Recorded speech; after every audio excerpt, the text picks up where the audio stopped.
Kenapa penting asuransi? Karena untuk mengcover barang yang akan dikirim. Karena kita nggak pernah tahu apa namanya bakal apa dengan barang tersebut ketika dalam pengiriman gitu loh. Tugas forwarding di sini mengetahui jadi satu service yang cocok buat mereka gitu kan. Jadi ketika ketika ada customer atau klien meminta untuk mengirimkan barang, forwarding juga berkewajiban untuk menanyakan masalah asuransi karena even nilainya kecil atau nilainya besar itu wajib karena yang tadi saya bilang ketika proses pengiriman itu kita tidak pernah tahu apa yang terjadi misalnya entah kekeliruan dari staff atau pekerja atau ada force major seperti bencana alam atau apa. Nah, itu ada di klausalnya nanti masing-masing itu.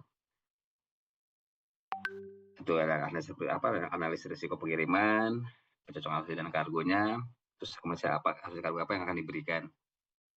Itu. Next Mbak, boleh ke berikutnya. Nah, Incoterms. Incoterms dan kepabeanan tadi sudah saya sempat singgung dikit masalah Incoterms. Incoterms ini digunakan yang tadi saya bilang ketika pembeli dan penjual berdiskusi atau bernegosiasi untuk masalah pembelian barang yang dimaksud misalnya itu ada X-work. X-work itu artinya kalau si pembeli dan penjual sepakat untuk term atau Incoterms itu X-work, artinya si penjual bertanggung jawab untuk menyiapkan barangnya di gudangnya mereka sendiri. Nah, pembeli bertanggung jawab untuk menanggung semua biaya dari ngambil barang di gudang penjual, dibawa ke pelabuhan sampai diterima di gudang pembeli. Itu S-work. Nah, untuk FCA dan FOB itu free carrier sama seperti FCA itu dealnya sama. Misalnya gini, saya mau beli barangnya harganya 1.000 tapi sampai di tempat saya. Nah, itu kan istilahnya gitu. Antara penjual penjual ada diskusi begitu. Nah, itu bisa kita bilang namanya FCA dan FOB. Kalau misalnya, wah penjual saya maunya saya sampai labor saya aja deh, nggak mau sampai tempat kamu misalnya gitu kan. Nah, itu kita bilang FOB itu tergantung di apa negosiasi antara penjual dan pembeli lah untuk inverter ini. Ada yang namanya DDP atau DAP gitu kan. Kadang-kadang ada pembeli yang mau saya nggak mau pusing katanya. Saya mau beli barang, pokoknya dari luar itu saya mau beli barang sampai ke Jakarta atau sampai ke tempat saya, di gudang saya nih, meja saya udah semuanya udah all in, termasuk pajak, termasuk ongkos kirim, termasuk asuransi segala macam itu kita bilangnya biasanya DDP. Artinya duty delivery paid, biaya pengiriman dan pajak ditanggung sama semua dalam invoice tersebut gitu loh dalam pembelian. Kalau DAP itu kan delivery at place. Itu dulu namanya DAP, bukan DAP dulu namanya DDU. Jadi tidak dibayar pajaknya. Apa sih yang membedakan kalau di AP itu hanya sampai tempat, tapi pajak ditanggung sama pembeli. Kalau dulu nama istilah kita kenal istilahnya kan DDU ya, duty delivery unpaid. Kalau sekarang diganti namanya jadi DAP. Jadi kalau DAP itu pembeli terima barang sampai di tempat tapi bayar pajak. Kalau di DP pembeli terima di tempat tapi tidak bayar pajak, udah dibayar semua dalam pembelian barang masih penjual gitu. Terus untuk CFR dan Chief itu cost and freight mungkin udah umum ya. Itu cost satu itu biaya barang dan freight itu ongkos angkutnya. Jadi komponen B itu ada biaya barang sama ongkos angkutnya saja. Nah, untuk chief ini yang umum digunakan biasanya cost insurance freight artinya semua harga barang plus asuransi plus ongkos angkutnya. Nah, ini sebagai dasar untuk menghitung biaya PDRI ya, untuk menghitung pajak import. Dasar dari chief ini gitu loh. Jadi kalau udah di Incoterm invoice-nya itu chief, itu bisa langsung digunakan untuk menghitung pajak biaya masuknya. Tapi kalau dia masih dalam bentuk S-work atau FHC atau FOB itu forwarding harus bisa menambahkan biaya-biaya apa lagi yang selain itu, misalnya seperti kalau di temennya S-work ada biaya pengemasan, ada biaya pengirimannya, ada biaya asuransinya. Nah, itu harus dimasukkan dalam deklarasi TIB, penebak barang gitu, declaration information. Kalau itu nggak dimasukkan itu akan jadi pertanyaan bea cukai dan akan jadi kendala ketika proses pengeluaran barangnya. Kok ini di invoice-nya ekspor tapi kok nilai di PIB-nya nggak sesuai nih gitu kan. Kok murah banget gitu. Nah, itu banyak kan seperti itu. Kesalahan dalam penulisan Incoterms sama perhitungan di pajak biaya masuknya itu yang akan jadi kendala. Nah, ini saya kasih studi kasus sama analisis itu tanggung jawab dari dalam transaksi nyata, siapa yang menanggung, saya bilang saya menanggung freight-nya, asuransi, sama custom clearance-nya, dan pajak-pajak berdasarkan inkoterms yang disepakati. Kira-kira itu lagi. Next slide-nya boleh, Mbak?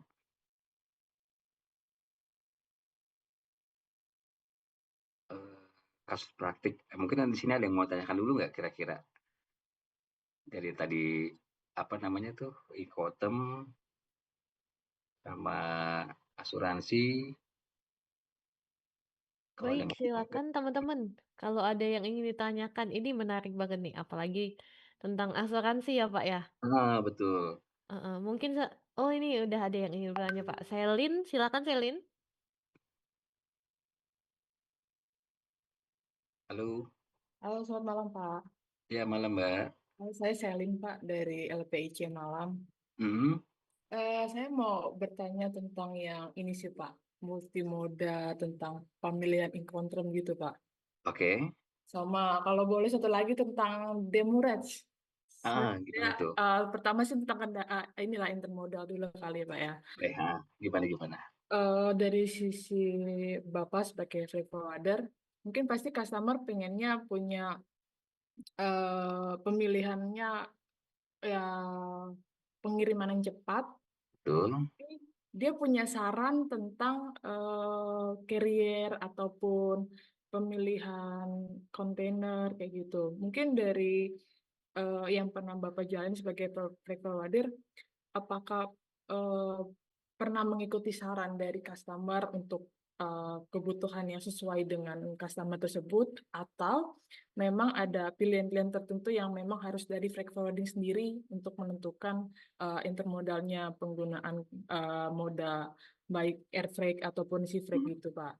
Terus yang mhm kedua sih tentang demurrage, Pak. Saya mhm. penasaran tuh, demurrage itu sebenarnya yang menentukan itu dari freight forwarding kah atau dari apa ya, kontainer ataupun barang carrier yang digunakan gitu.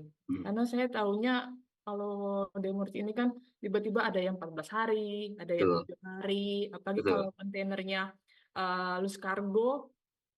Beberapa pengalaman yang saya pernah jalanin, loose cargo itu nggak ada demurrage-nya. Jadi satu hari, kalau lewat satu hari otomatis kena langsung billing. Wah, Iya itu kacau iya iya. banget kalau kayak gitu. Oke oke. Itu sih Pak yang mau Nah, saya katakan. ada lagi mungkin, Mbak? Ya, itu aja dulu Pak. Oke, saya langsung jawab ya. Jadi untuk moda pemilihan atau transportasi, boleh nggak sih customer atau klien menyarankan? Boleh banget, boleh sekali. Artinya gini, forwarding ini tidak tidak boleh istilahnya, eee, nggak boleh apa, mereka menolak untuk masukan dari customer karena kan service-nya kan apa, forwarding itu kan jasa ya, pelayanan. Jadi artinya ketika ada si customer atau klien menyarankan, itu boleh, tapi kita berhak juga untuk memberikan saran, nanti memberikan komparasi gitu loh. Misalnya si perusahaan ini customer ini menyuruh forwarding untuk, "Bisa nggak pakai ini aja airline-nya atau shipping lainnya?" "Oh boleh, dasarnya apa?" Misalnya, maunya begini. Nah, kita juga boleh ngasih masukan ke mereka. Jadi kita ada pembanding misalnya nih, apa sih yang bikin menarik, Bapak atau Ibu menggunakan airline ini? Nah, itu kita jawab bisa dengan awal kita komunikasi seperti itu akan meminimasi risiko jika terjadi misalnya keterlambatan gitu kan, atau komplain dari mereka gitu loh. Wah, ternyata ini nggak sesuai nih ya, kan kita udah di awal udah memberikan komparasi gitu, udah memberikan masukan gitu, berdasarkan pengalaman-pengalaman forwarding tersebut gitu kan. Nah itu yang saya bilang komunikasi secara detail menyeluruh perihal itu. Artinya nggak ada kemungkinan si pelaku bisnis atau importer-eksportir memberikan saran itu, mungkin kita nggak tahu mungkin dia ada agreement, fasilitas apa, dia punya yang tadi Mbak bilang ke arah demo itu, bisa jadi karena perusahaan ini sering booking menggunakan airline itu ya nggak masalah, atau shipping line itu nggak masalah gitu loh, malah lebih bagus. Cuma kita dari awal bisa memberikan komparasi juga itu, biar untuk mencegah terjadinya klaim atau komplain dari mereka gitu.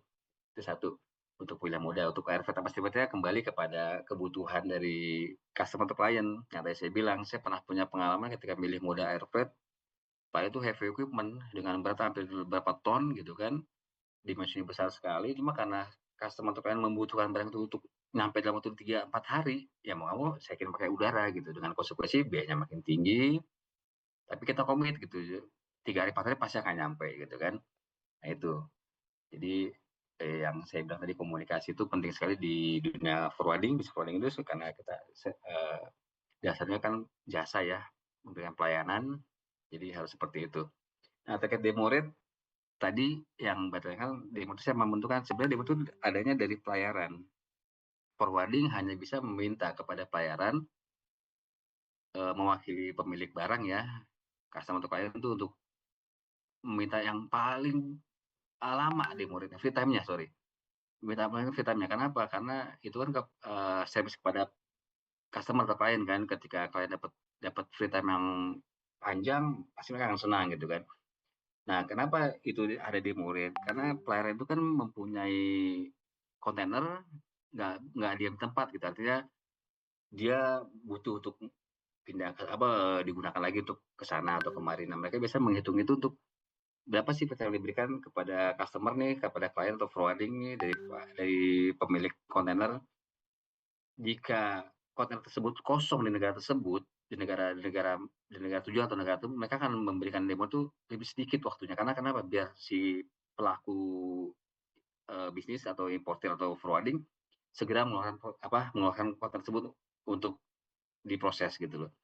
Karena pelanggan juga membutuhkan konten tersebut untuk dipakai lagi untuk pengiriman berikutnya gitu. Jadi pengalaman saya selama di forwarding, kenapa ada demo yang berbeda-beda. Jadi kalau misalnya pelayaran itu memberikan demo cuma 5 hari atau 3 hari itu biasanya itu untuk konten yang khusus, misalnya yang flat track atau yang open top atau yang dia langka di negara tersebut gitu loh. Artinya nggak ada lagi nih kontennya nih, cuma sedikit. Jadi mereka bisa memberikan demo yang kecil, kenapa? Biar cepat untuk bisa digunakan kembali gitu. Tapi yang umum sih kebanyakan sih sekarang udah mereka juga pengangkut atau operator kapal itu menyiapkan kontainer banyak ya, istilahnya nggak sampai ada shortage lah di negara tersebut atau di mana gitu. Jadi kurang lebih seperti itu Mbak untuk demo itu, siapa memberikan, waktunya dari pelayaran atau pengangkut, forwarding hanya bisa meminta lebih banyak dari yang diminta sama customer. Dan kalau misalnya dikasih cuma 5 hari sama klien, biasanya flow-nya akan minta 14 hari atau 21 hari, atau mereka kita cari yang lain lah gitu kan. Nah, biasanya bargaining-nya begitu. Saya pakai pelayanan ini nih, bisa nih ngasih 21 hari free time-nya, nah gitu loh. Jadi kalau seperti itu Mbak informasinya. Ada lagi mungkin yang mau ditanyakan? Apa udah cukup atau masih kurang jelas? Itu Bapak, terima kasih sudah membantu menjawabnya. Iya. Baik, Hmm, gimana? teman-teman, apakah ada yang ingin ditanyakan lagi? Mungkin nanya apa yang bisa, karena ini sekarang udah kita kalau di sini saya masih masuk ke slide berikutnya kan kasus-kasus praktiknya nih. Itu ada yang tadi saya bilang ada kesalahan kode HS, penetapan kode HS yang salah itu akibatnya apa, kekurangan biaya masuk gitu kan, sanksi administrasi yang cukup besar dari bea cukai gitu. Terus, kasus kedua misalnya kontainer tadi redline gitu, ada pemeriksaan fisik di zona merah itu, bagaimana forwarding bisa membantu untuk mempercepat proses itu dan akibatnya bagaimana gitu kan. Nah biasanya tuh jual itu jadinya karena apa yang tadi saya bilang, biasanya importer tuh nakal atau importer tuh sering berbuat salah gitu kan. Nah bea cukai bisa tetapin itu tuh, ada kategorinya, profil importer yang risikonya tinggi, atau dari barangnya misalnya, ini barangnya ternyata barang izin nih atau barang-barang yang sebenarnya ada izin khusus, nah itu biasanya bea cukai akan menetapkan jalur merah gitu loh. Nah itu untuk diskrepansi BL dan invoice yang tadi udah di awal kita diskusikan, jika ada perbedaan segala macam antara inform itu akan melalui proses custom clearance di negara tujuan. Terus penahanan terkait latas, jadi sudah saya sebutkan, sudah saya ceritakan, petani pelabuhan karena importir belum memiliki izin latasnya, yang dipersyaratkan akibatnya jadi tertahan di pelabuhan. Nah, itu semua bisa disiasati dengan tugas forwarding tadi, mendesain dari awal, karena saya bilang forwarding itu dia sebagai arsitektur atau sebagai manajer pengiriman, jadi bisa mendesain dari awal bagaimana untuk meminimais waktu pengiriman jadi makin lebih cepat atau tidak ada keterlambatan hal-hal seperti ini lagi gitu loh. terus biaya demorit tadi dari yang tinggi, yang tadi mungkin karena keterlambatan itu, apalagi kerusakan kargo. Nah, tadi bicara asuransi, jika kerusakan, saya pernah juga punya pengalaman menyakitkan sekali gitu loh, ketika barang itu udah dikirim tanpa ada kendala, malah jatuhnya ketika udah di depan gudang importir itu benar-benar di luar gitu loh. Tapi karena saya bilang ini pentingnya asuransi ini karena itu gitu. Jadi ketika barang itu mau diturun dari kontainer, mau dibongkar di gudang impor, di depan impor jatuh tiba-tiba dan itu rusak. Nah itu kenapa saya bilang penting asuransi ya. Seperti ini kasus ini. Jadi kita nggak pernah tahu ya namanya barang itu kapan bisa rusak atau kapan bisa hilang atau kapan bisa terjadinya kecelakaan, kita nggak pernah tahu. Makanya penting asuransi. Gitu Mbak, boleh di next slide mungkin. Nah, tadi itu terkait dokumen ekspor udah ya. Dokumen ekspor dan import udah saya kasih gambarannya. Jadi itu emang dasar pengisian itu dari commercial invoice, packing list, shipping instruction dan BL sebagai dasar untuk mengisi dokumen-dokumen tersebut. COO yang tadi saya jelaskan juga ada di PB dan PB itu sebenarnya hampir sama.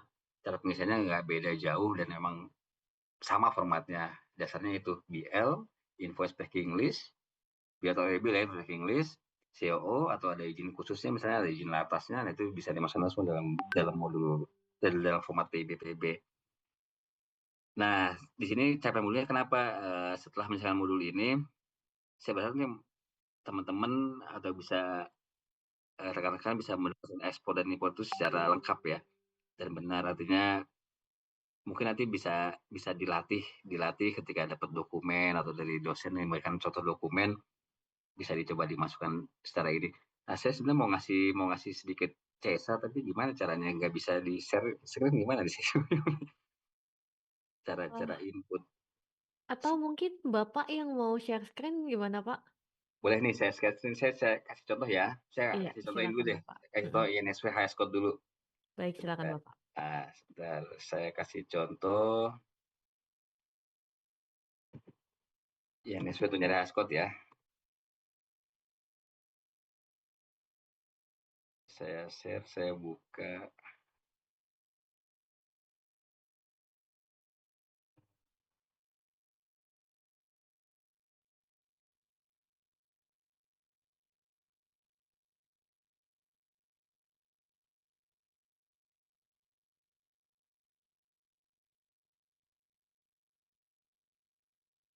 Oke, taruh lagi.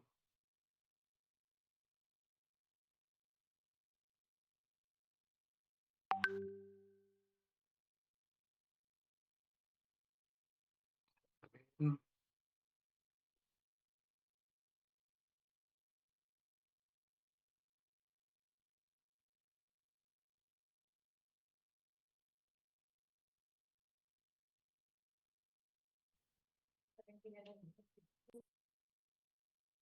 Waduh, kondisinya kenapa sih?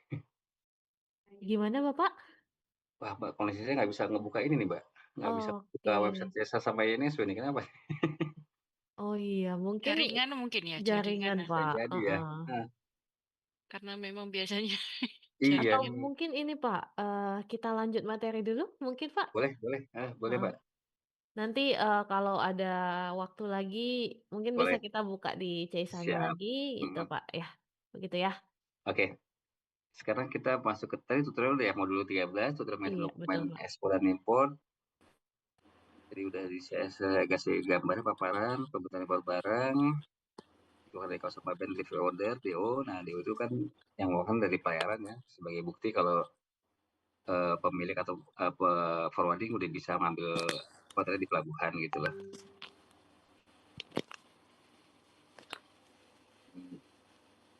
Terus dokumen pendukung dan capaiannya. Bill of lading dokumen mengangkutkan yang menjadi bukti kepemilikan barang selama pengiriman laut, insurans perkebunan. Capaian saya berharap teman-teman mampu dan menelusuri alur dokumen import secara menyeluruh yang tadi saya sudah paparkan, sudah gambarkan dari kedatangan barang hingga pengeluaran dari pabean. Itu next slide Mbak mungkin.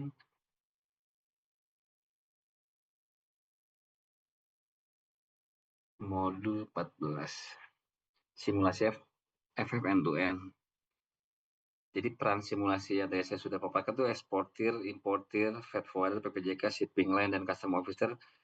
Saya berharap teman-teman mahasiswa ini bisa pegang peranan nyata dalam simulasi tersebut. Artinya gini, tadi saya sudah gambarkan, ya saya berharap sih bisa diterima ya dengan ini ya, baik ya. Teman-teman bisa nanti mengaplikasikan ilmu atau pemahaman ini sebagai eksportir bisa. Artinya ketika ada peluang untuk berkarir di perusahaan yang berorientasi ekspor, itu teman-teman tadi udah punya basic, udah punya dasar untuk mengimplementasikan ilmunya gitu loh. Diimportir, nah itu juga lebih bisa karena yang tadi sudah dipaparkan. Jadi nggak hanya untuk di freight forwarding aja, artinya bisa di PPJK, bisa di shipping line, bisa di customer, karena pada dasarnya dokumentasinya ya seperti itu, hanya di bill of lading, RW bill, invoice packing list, asuransi, COO, segala macam. Nah, itu dokumen-dokumen yang diperlukan. Prosesnya juga menyangkut tadi itu semua, ada eksportir, shipper atau importir, konsignee gitu kan, freight forwarding sebagai arsitektur pengirimannya, manajemennya, dan PPJK sebagai perusahaan yang menyiapkan dokumentasi untuk kepabeanan, ke bea cukainya, dan shipping line sendiri yang mempunyai alat angkutnya atau operator pengangkut gitu loh. Artinya semua itu udah dirangkum dalam materi ini. Tadi saya bilang, termasuk ada dokumen dan biaya di nomor 2-nya, delivery dokumen lengkapnya seperti PIB, PEB, biaya invoice yang saya sebutkan, kalkulasi biaya freight forwarding-nya, dan kemudian secara rincinya sudah saya gambarkan juga tadi, alur pengirimannya bagaimana. Dari ini saya kasih misalnya pabrik Bekasi, Tanjung Priuk, Singapura. Jadi saya berharap teman-teman bisa mengikuti seluruh eksperimen dengan baik lah ya. Itu rute asli dan virusnya mungkin bisa dilihat juga pemilihan rutenya, modenya bagaimana, rekomendasi asuransi seperti apa gitu. Tadi udah next-nya juga udah next slide boleh Mbak. Perbandingan modal transportasi udah saya sebutkan juga tadi ya. Perbandingannya apa sih? Air freight itu kan lebih cepat, lebih handal untuk pengiriman mendesak seperti barang-barang urgent atau barang-barang yang mudah rusak, itu biasanya harus pakai udara. Ataupun kalau mau pakai laut harus ada kontainer khusus gitu, misalnya kalau untuk barang-barang yang perishable good atau barang-barang seperti sayuran atau makanan, itu kan harus ada penanganan khusus lah di laut. Kalau menggunakan kontainer kita harus menggunakan namanya river container gitu kan. Itu untuk si freight-nya sendiri, sifat itu mungkin lebih apa namanya, lebih tren, lebih banyak diminati karena biayanya murah gitu kan. Volumenya juga banyak, artinya si pemilik barang bisa mengirim dalam jumlah banyak, itu barang yang akan dikirim dengan biaya yang murah gitu kan. Cuma ya hanya butuh transit panjang, lebih panjang, delivery time-nya, transit time-nya lebih panjang, sama resiko namanya kontainer tumpuk-tumpuk itu kan banyak resikonya juga gitu. Kombinasi optimal laut, udara, dan darat biar masih lebih kompleks menggunakan komunitas muda. Next step mungkin Mbak. Nah ini dokumen ekspor dan impor penting ya.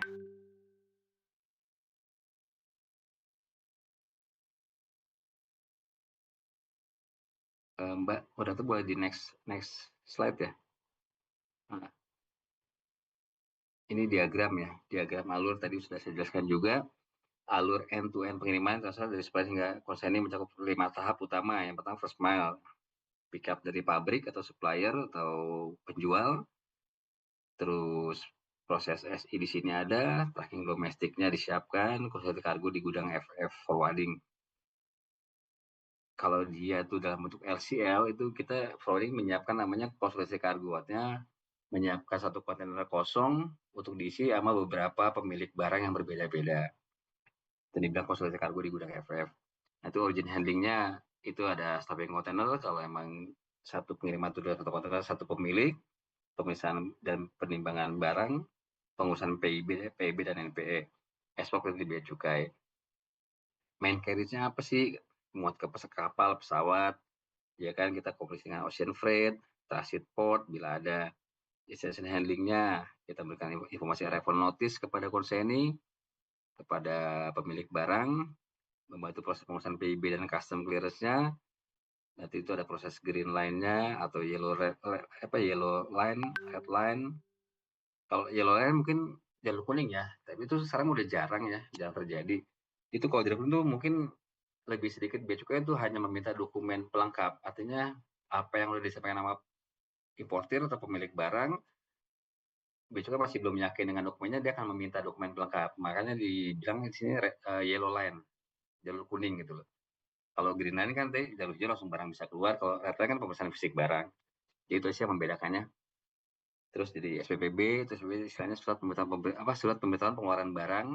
Itu kalau barang udah bisa dikasih keluar sama bea cukai, dikasih izin keluar, akan terbit SPPB.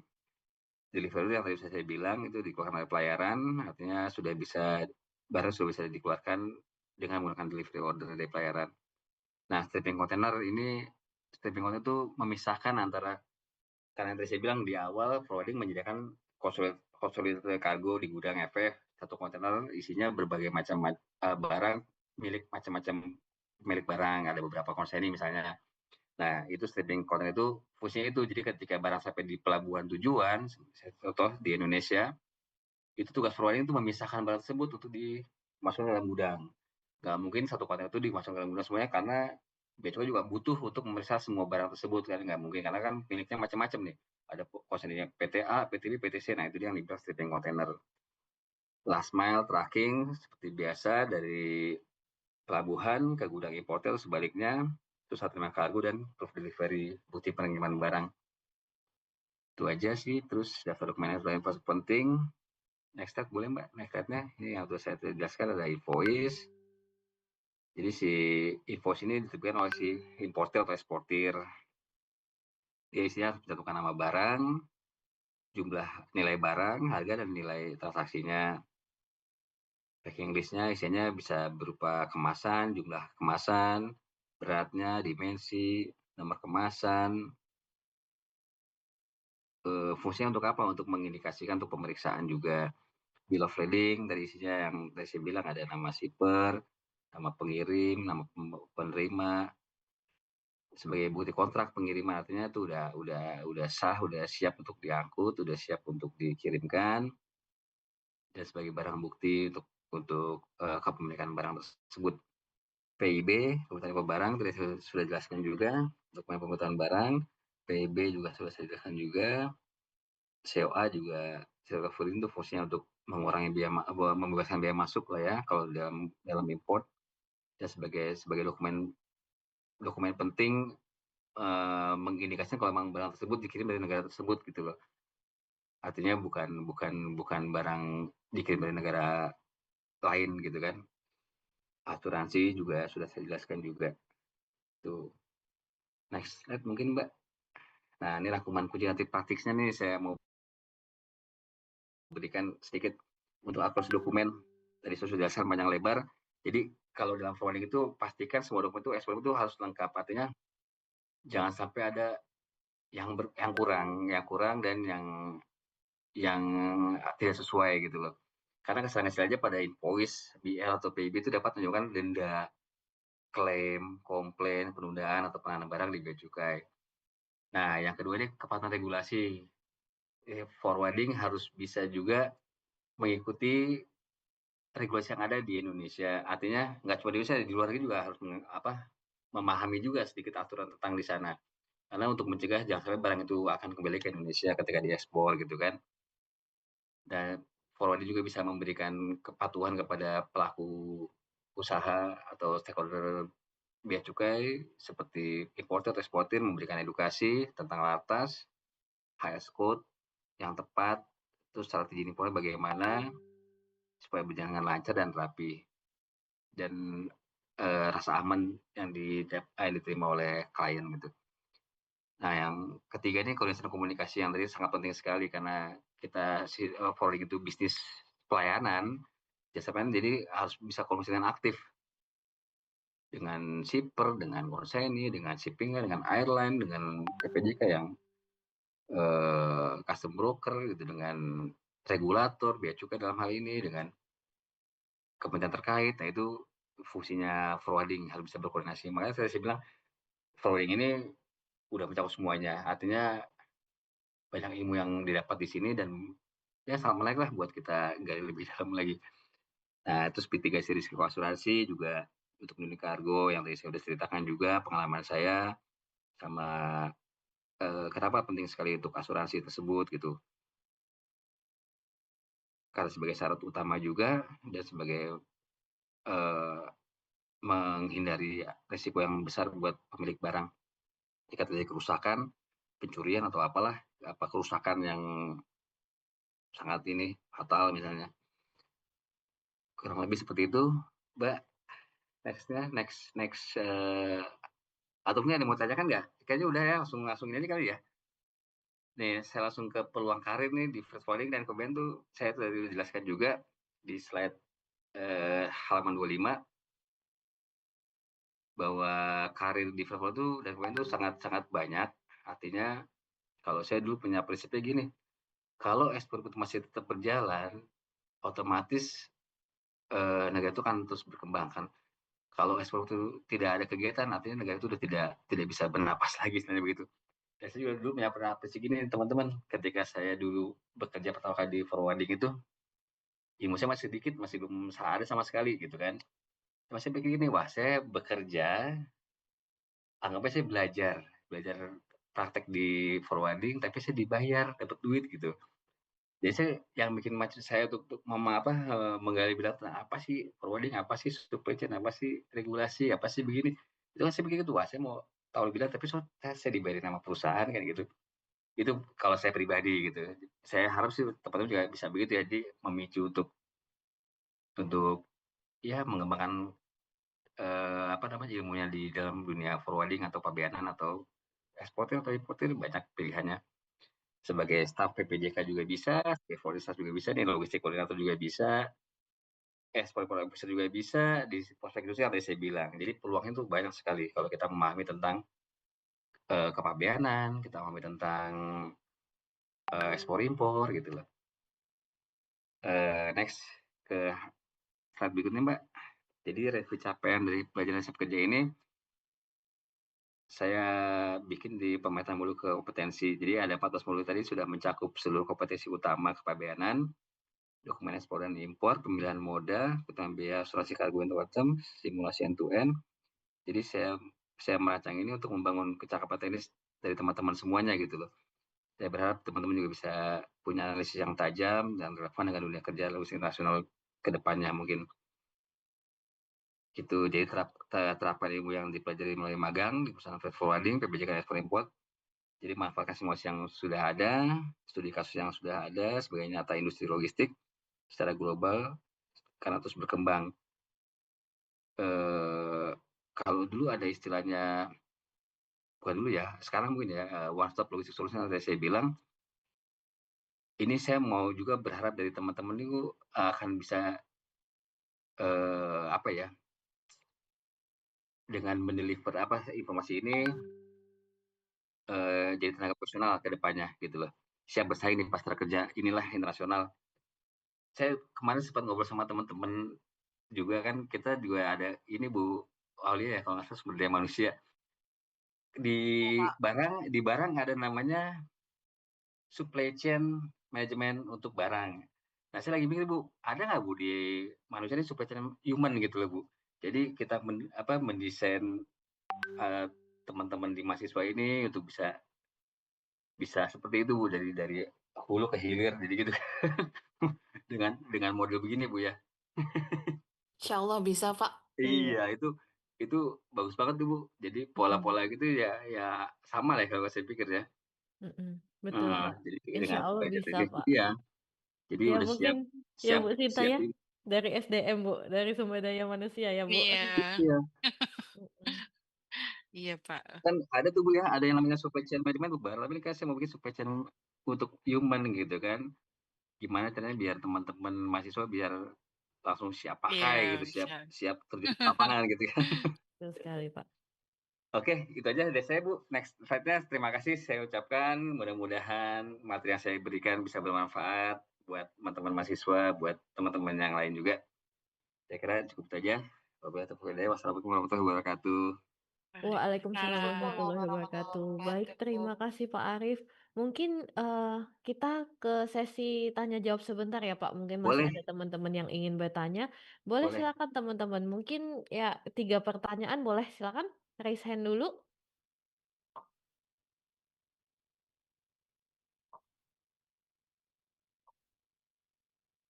Ini sembari kita menunggu teman-teman ya Pak. Saya juga sebenarnya ada yang mau saya tanyakan nih Pak ya terkait Boleh, Ibu. asuransi tadi Pak. Ya, boleh, Nah, Bu. eh, gimana nih Pak? Misalnya kan kalau klien ini kan mintanya macam-macam ya Pak ya. Ya, Nah, pernah nggak Bapak mengalami misalnya kliennya mau kosnya tuh paling murah, tapi pengen perlindungannya tuh yang paling bagus lah gitu. Ada nggak Pak tipe klien yang seperti itu? banyak, Dan Bu. solusinya gimana nih Pak? Banyak, Bu. Banyak kali yang sebenarnya wajar lah ya, namanya namanya klien minta yang terbaik itu wajar. Nah, kalau kalau ada customer seperti itu, paling saya hanya bisa memberikan saran seperti yang umum aja, Bu. Karena apa? Karena itu udah nggak bisa di ini ya. Paling yang terbaiknya saya cari alternatif, eee, perusahaan asuransi yang bisa memberikan harga terbaik, gitu aja. Karena kalau untuk minta pelayanan yang apa, klausal yang paling tinggi tapi harga yang minim ya agak ya komparasi aja kita berarti Bu, dengan beberapa perusahaan asuransi gitu kan. Itu aja sih yang pengalaman saya di lapangan ya ketika menghadapi klien yang meminta, "Wah, apa sih mau di-cover asuransi barang saya mau di-cover begini, tapi saya nggak mau biaya mahal." Waduh, ya itu yang mau nggak mau kita ya cari cari pembanding, dari komparasi harga kepada pihak asuransi, perusahaan asuransi, itu Bu. Nah itu yang nanti akan ketemunya ketika memahami, pengadaan deh, pengadaan barang itu larinya akan ke sana pasti nanti. Memilih memilih vendor gitu kan, memilih memilih jasa asuransi yang lain, ya seperti itu Bu. Baik, baik terima kasih Pak Arif. Untuk teman-teman, apakah ada yang ingin ditanyakan? Silakan mungkin yang oke ini Aldo. Silakan Aldo ingin bertanya. Oke Bu, terima kasih. Pak, saya izin menanya. Saya Aldo Budi Lesmana dari LPIA Malam. Mau Ya, nanya soalnya nih Pak, kan di perusahaan freight provider ini kan kita melayani konsumen, betul melayani klien, betul. menyediakan jasa. Kak, pengalaman saya yang backgroundnya di warehouse, kalau mau masuk ke freight provider ini, apakah perlu relasi atau apa dulu nih Pak? Kalau mau terjun ke dunia freight provider, soalnya kan ini berbanding terbalik Pak. Satu penyedia jasa, satu kita kerja monoton. Sebenarnya kalau kalau di warehouse ya, sama di front tuh nggak berbanding terbalik ya, satu rangkaian kalau saya bilang tadi. Mungkin kalau dilihat dari tadi saya kasih presentasi Ya. tentang materi, itu masih ada kaitannya, Mas Aldo, dengan warehouse, dengan forwarding. Kenapa? Kan kata saya bilang, semakin ke depan itu perusahaan atau, eee customer atau klien itu akan meminta semuanya one stop logistic solution. Artinya semua kan berkaitan ketika perusahaan forwarding membutuhkan orang-orang di warehouse yang memenuhi keinginan customer, saya mau terima beres aja, misalnya saya mau barang saya dikirim, saya nggak mau tahu gimana prosesnya, saya nggak mau tahu gimana nyimpannya, pokoknya saya ambil contoh gini misalnya, ada perusahaan retail di Indonesia, dia import barang untuk dijual kembali di Indonesia ya misalnya. Nah itu kan ketika dia menunjuk salah satu forwarder untuk menghandle, artinya tapi si customer ini minta, "Saya nggak mau ngambil barang semua ya, saya mau simpen dulu di gudang," gitu loh. Nah kamu sebagai forwarder yang bertanggung jawab untuk hal ini semua. Nah, apakah forwarder nggak akan cari orang warehouse, pasti kan cari orang warehouse kan? Nah, artinya itu masih ada kaitannya. Jadi kalau Mas Alwi bilang misalnya bertolak belakang, saya rasa nggak bertolak belakang. Karena warehouse, manajemen, forwarding itu ada kaitan erat sekali, Mas. Jadinya nggak usah khawatir. Kalau untuk bicara relasi, ya tadi saya bilang kalau Mas Aldo dari sini materi ini bisa dapat ilmu yang bermanfaat, alhamdulillah itu bisa digunakan nanti ketika ada peluang, ada kesempatan untuk, misalnya perusahaan forwarding lagi butuh customer service nih, atau lagi butuh, operator atau operation buat ini. Nah, Mas Aldo punya kemampuan atau punya pemahaman di kuliah ini dengan baik, bisa coba dipraktikkan gitu loh. Jadi kalau warehouse dengan FF itu masih ada kaitannya, masih sangat sekali terkait. Itu yang saya bilang supply chain management, ada namanya freight forwarding, ada namanya warehouse management, ada namanya operator, shipping line gitu loh. Jadi semua keterkaitan Mas. Kalau untuk bicara relasi ya kembali kepada ininya, eh, perusahaan tersebut merekrut meng-hire orang. Kalau emang dibutuhkan posisi yang kosong, kenapa tidak untuk dicoba kan gitu. Saya kira gitu Mas Aldo. Kalau untuk bicara bertolak antara warehouse dengan forwarding, saya rasa masih ada kaitannya ya. Itu aja sih. Oke Pak, makasih Pak. Iya, masih semangat Mas Aldo. Baik, yang lain mungkin silakan 2 pertanyaan lagi. Kalau teman-teman ada yang ingin tanyakan, mungkin terkait PBL yang problem yang teman-teman pernah Iya, temui di boleh. lapangan, silakan.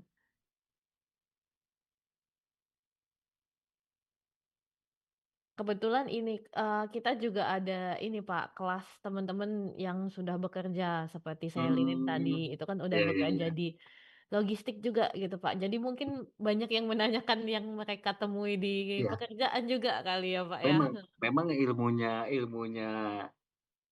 ilmunya apa namanya, eee, ekspor impor ini atau forwarding ini atau kegiatan ini itu banyak di lapangan sebenarnya, Mbak.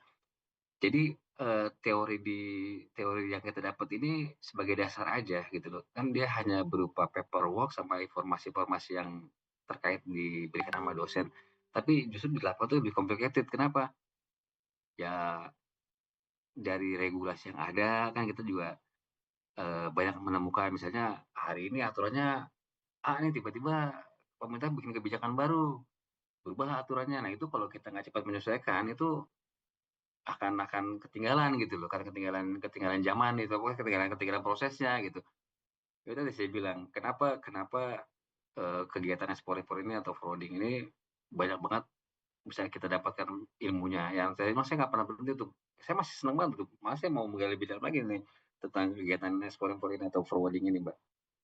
Ya karena itu dia selalu ada perkembangan kan, selalu ada istilahnya ada inilah ya, ada perubahan yang sangat-sangat besar gitu.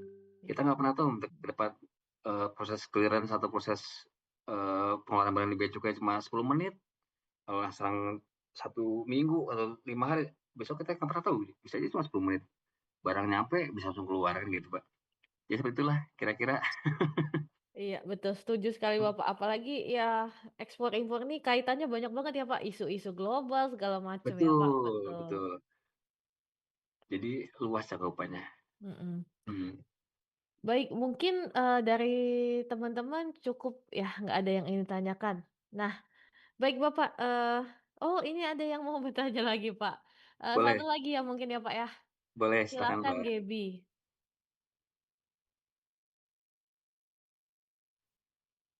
Izin Pak, Iya, mau silakan, Mbak. saya Dewi Veronica Simanjorang dari LPI 4 Malam. Pak, saya ingin bertanya, dalam proses pengiriman barang itu pasti kan ada namanya tracking Iya, barang. Jadi kita tahu barangnya di mana, betul uh, barangnya di mana gitu kan Pak. betul Nah dalam tracking ini pasti kan uh, harus menyesuaikan nomor resi barang, betul. seperti dia melalui apa namanya udara ya Pak, airwell. Iya, Nah, itu pernah nggak ya Pak dalam case-nya ada masalah selama tracking gitu Pak? Karena data pengirimannya yang ada yang bermasalah gitu Pak. ada, Mbak, banyak. Jadi gini, yang Mbak tanyakan ketika, di-tracking ternyata bermasalah gitu, masalahnya bisa jadi entah itu nggak keluar di trackingnya atau nggak sesuai gitu kan informasinya, itu banyak terjadi, Mbak. Jadi nggak untuk kemungkinan ketika ketika kita ingin tracking posisi barang itu ada di mana, itu karena kan ya kan kita nggak bisa memantau yang tadi saya bilang ya, atau tadi mungkin ada pertanyaan dari yang sebelum itu dengan Mister apa, Mas siapa tuh, bagus banget tuh yang, eee, bisa nggak kita memotret dari awal sampai terakhir tuh gimana posisi barang tersebut? Nah itu. Jadi kita hanya bisa tahunya, oh ini udah diangkat nih, udah dikirim, ini lagi dalam perjalanan gitu. Nah, itu kemungkinan masalah pasti ada. Jadi kemungkinan masih ada pasti bisa gitu loh, Mbak. Kalau yang Mbak maksud itu ya masalahnya. Tapi kalau masalah ketika nggak keluar nomornya atau nggak ke record datanya, bisa jadi itu barang belum diangkut atau barang itu belum disiapkan gitu, atau emang belum dikirim gitu kan. Nah itu kalau misalnya dari sisi trackingnya, kira-kira seperti itu, Mbak. Ya sekarang lebih mudah lagi, gampang kita bisa men-tracking semua, apa yang penting ada nomor resi kita dapat. Makanya saya bilang sebaiknya dapat nomor informasi BIA dulu, apa nomor RWB dulu atau nomor itu buat apa kita bisa monitoring nih, udah berangkat belum sih atau udah di-pick-up belum sih gitu kan, bisa ketahuan. Sekarang perusahaan forwarding harus menyediakan itu untuk bisa di-tracking sama, customer atau klien. Itu Mbak. Ada lagi Mbak atau mungkin masih kurang puas jawabannya atau gimana? Jadi gini Pak, jadi kemarin kami ada Hmm? wawancara dalam Mhm, satu forwarding. Jadi kami menanyakan soal proses tracking mereka dalam mhm, pengiriman. Nah, kebetulan mereka tuh kan sekarang ada namanya yang alat untuk nge-tracking barang. Jadi maksud Bapak biar customer juga tahu gitu barangnya sekarang udah di mana, mhm, posisinya udah di mana. Nah, kebetulan perusahaan itu tuh cuman melalui vendor. Jadi mereka menggunakan vendor dari luar pengiriman barang itu, Pak. mhm. Menggunakan vendor. Jadi mereka cuma menghubungi vendor tersebut gitu, Pak. Tapi ketika memove vendor, nggak dikasih informasi nomor resinya atau gimana? Kan Nah, kunci bingung utamanya dijelasin sama pihak. heeh, Ya, jadi itu gimana? Apa cuma dihubungi Kak atau mereka harus menyesuaikan nomor resinya gitu, Pak? Karena kan seharusnya bukan cuma satu gitu, Pak. mmm, seharusnya kalau perusahaan forwarding yang benar atau pelaku bisnis forwarding yang kompeten ya, mereka harusnya memberikan informasi yang tadi saya bilang, ketika ada customer meminta kita untuk mengangkut barangnya dia, minta mereka untuk mengirim barangnya dia tuh kita udah siapkan semua itu semua gitu loh. Ini loh dokumennya, nah itu kita kasih tahu nanti bisa di-tracking di mana, kita menggunakan apa gitu.